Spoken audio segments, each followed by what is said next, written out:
They will never teach you this integral method in class. Stop using integration by part. Use instead this method in integrating x to the power 4 e to the power 3x. The method is called the DI method.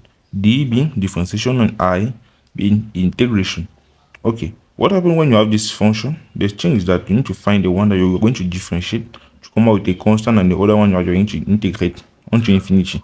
And look at this question. If you differentiate x to the power 4, you probably get to a constant. But if you differentiate e to the power 3x, you keep up having e to the power 3x onto infinity. Therefore, we are going to differentiate this, taking this as x to the power 4 and taking this other side as e to the 3x. Okay, the derivative of x to the power 4 is what? 4 x to the power 3. We keep differentiating, that is 12 x squared. We differentiate further, that is what? 24 x. We differentiate further, you have 24. And at the last time, if you differentiate 24, you're going to have 0. Hence, you are going to integrate this 1, 2, 3, 4, 5 times. Okay, integrating this for the first time using a short trial integration, you have e to the power 3x all over 3. Next time, you are going to have e to the power 3x all over 9. Next time, you are going to have e to the power 3x all over what? 27. That is 9 times 3. Next time, you're going to have e to the power 3x all over 27 times 3, that is 108. That is just a pattern that you need to follow. Next time, you're going to have e to the power 3x all over 324. Yeah, 324. That is times 3. Okay, the next thing we are going to do is to combine both of them. Okay, taking like this one and this one, this one and this one, this one and this one, this one and this one, this one and this one. Since you have x to the power 4, here is a positive. You are going to put positive here, then negative, positive, then negative, positive, then negative, and so on. Just iterating, positive and negative. Let them sum it up and combine. We take x to the power 4, e to the power 3x. Okay, looking at this, we have e to the power 3x all over.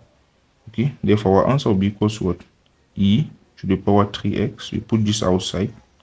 We take first of all, that is x to the power 4 all over 3, x to the power 4 all over 3. Okay, the next one is minus, that is 4x cubed all over 9 minus 4x cubed all over 9. Okay, we move to the next one, that is 12 all over 24 plus 12x all over 24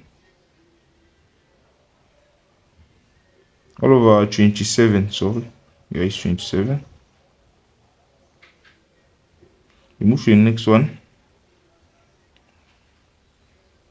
Okay, minus 24x all over 108 minus 24x all over 108. We move to the next one. Okay, plus 24x plus 24 all over 324. Yeah, that is it. I think 324. Yeah, that is it. Plus a constant. That is k. Okay, and this is the answer. Imagine if you are going to use integration by part, that is uv minus integral of v du. At every point, you are going to integrate this like even 4 or 5 times to have the exact value you are going to be writing much. This method is very easy and straightforward, and you can easily make errors using this method. Let's try for integral of, you are going to do this in the house. There is integral of x to the power 10 e to the power 9x dx. Just drop your answer in the comment box of this video if you find interesting. Just comment your answer, and you're going to check it and drop a post that is the answer in a post and the solution. Use the GI method and solve it, or use the integration by part that is one taught in school. This one was never taught in school. Goodbye.